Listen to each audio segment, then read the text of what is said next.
Paul Thomas Anderson has always been an ambitious filmmaker, and over the course of the last 30 years and 10 features, he's amassed a filmography that could go toe-to-toe with pretty much any filmmaker.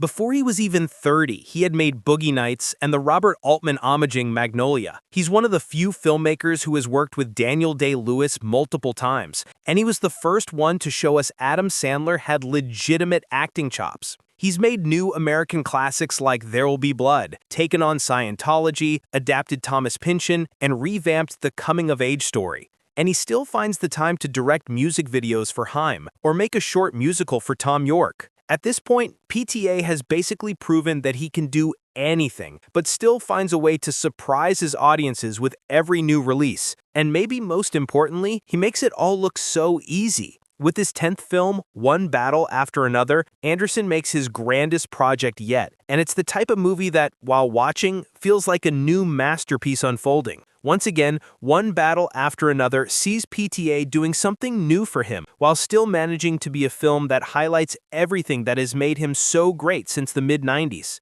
It's an incredible work that will likely go down as one of the important pieces of art for our troubling times. What is One Battle After Another about? In the opening moments of One Battle After Another, we follow a group of radical revolutionaries known as the French 75 who are planning to rescue a large number of immigrants captured at the U.S.-Mexico border. Primary of these revolutionaries is Perfidia Beverly Hills, a badass ready for change, who also is in a relationship with the group's explosions guy, Bob Ferguson. While they release those captured, Perfidia runs into Colonel Stephen J. Lockjaw, who she lords her influence over and immediately transfixes, with him promising he'll be seeing her soon. French 75 continues to escalate its acts of revolution, and Lockjaw's obsession with Perfidia increases. To make matters worse, Bob and Perfidia have just had a child, Willa. As the heat turns up on the group and members start to get taken out or captured, Bob is left on the run to raise Willa by himself. 16 years later, Bob and Willa are living a relatively low-key life in California, where Bob drinks his nights away and smokes weed incessantly.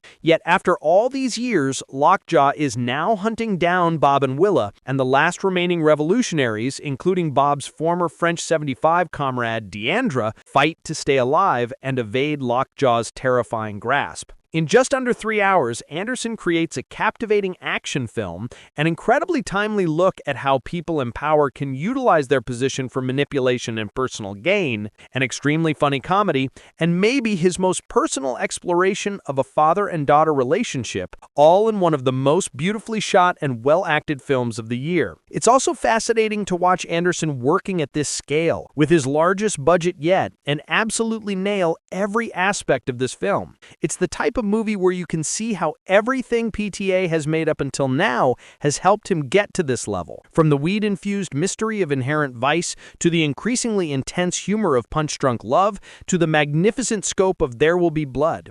Anderson has steadily honed the talents capable of making a film this grand and impressive. Paul Thomas Anderson embraces action, and he's great at it. Quite possibly the biggest shock here is that Anderson fully attempts an action film for the first time, and, no surprise, he excels at that too. Yet it's always right in line with Anderson's style and what you would imagine a PTA action film would be like. For example, in one tremendous sequence, Bob has enlisted the help of Sergio St. Carlos, Willie Div's sensei, to get him out of town. While this is happening, Carlos is trying to ensure that the immigrants he's keeping hidden remain out of reach, all while Lockjaw leads the military in the streets against a group of protesters. Anderson and editor Andy Jurgensen deftly go back and forth between every perspective of the sequence, and in doing so, show everything that makes this film so awe-inspiring. Bob's high antics are hilarious, Lockjaw is showing his ability to destroy lives and cause distractions in his own quest for power, while we watch Carlos attempting to keep innocent people safe from harm's way, and the lengths he has to go to in order to achieve that. It's a stunning masterclass that's also ridiculously enjoyable. In another brilliant scene, Anderson shows what his version of a car chase sequence is near the end of the film. It's not flashy by any stretch of the imagination, but it is deeply exhilarating to watch play out. Without spoiling where this goes, the majority of this sequence is simply watching a few cars driving over empty road, looking and searching for others, but the way Anderson directs these moments leaves you on the edge of your seat. Anderson finds a way to shoot empty roads and make it compelling. One Battle After Another is continuously propulsive in how Anderson tells his story, which he wrote and is based on Pynchon's novel Vineland. But Anderson has assembled a team in which each person is expertly chosen to bring this story to life. The cinematography by Michael Bauman, who also shot Licorice Pizza, is warm when we follow Bob, but almost cold and formal when we're with Lockjaw. Especially in the latter sequences, this warmth gives One Battle After Another a neo-Western vibe to it, which fits perfectly with this story. PTA's frequent collaborator, Radiohead's Jonny Greenwood, as always completely overwhelms with his score. The use of strings held over an extended period of time sounds as though they could split at any second as the tension rises, and heightens pretty much every moment in the film. Greenwood's score is nearly omnipresent throughout the almost 3 hours, but it's never oppressive and always necessary in setting the tone. PTA has one of his best casts yet in One Battle After Another, and that's saying something. Anderson is no stranger to great casts, but One Battle After Another could possibly be his best, with every major player in this story deserving Oscar consideration. DiCaprio is quite often the heart and humor of this film, and he's excellent at both. As the consistently inebriated Bob getting high while watching the Battle of Algiers, DiCaprio is like if Larry Doc Sportello from Inherent Vice was thrown into an action film, and the result is about as bumbling and shaky as that sounds. He's been out of the revolutionary world for almost 2 decades, and it shows, as he fumbles with code words and weapons and isn't able to keep up with the younger crowd. But DiCaprio brings a very real pathos to this situation, as, at his core, Bob is a man who has made his life about protecting his daughter, and now he really needs to step up. In recent years, DiCaprio has proven he is brilliant with comedy, from The Wolf of Wall Street to Once Upon a Time in Hollywood, and his performance in One Battle After Another certainly deserves to be among those ranks. Penn is also giving one of his best performances as Lockjaw, an insecure, militant hypocrite who has to clean up his past mistakes.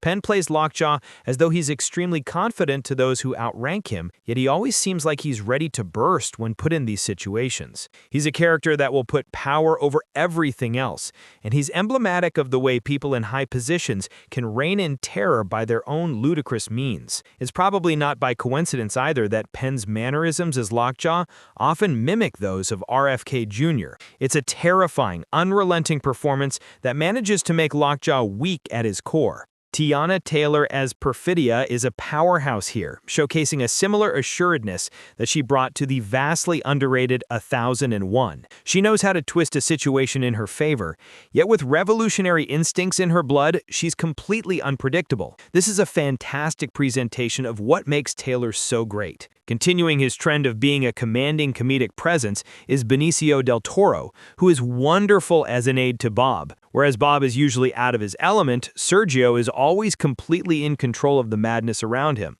While she isn't given quite enough to do, Regina Hall leaves her impact in Deandra's key scenes, showing both her power and her empathy for Willa, who wasn't asked to be thrown into this world. Speaking of which, Chase Infinity in her debut feature film role is remarkable here. Following her superb supporting role in Apple TV Plus's Presume Innocent, this is a major performance for a first film, and Infinity nails it at every turn.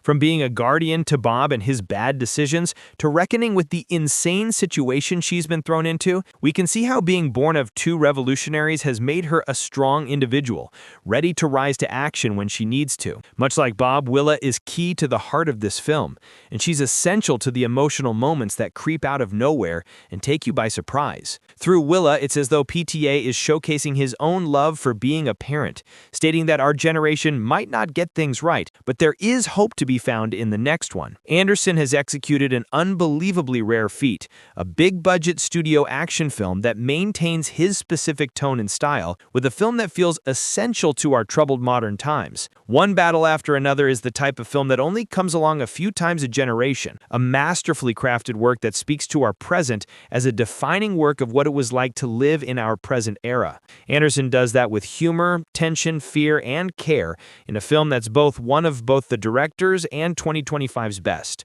One Battle After Another comes to theaters on September 26th.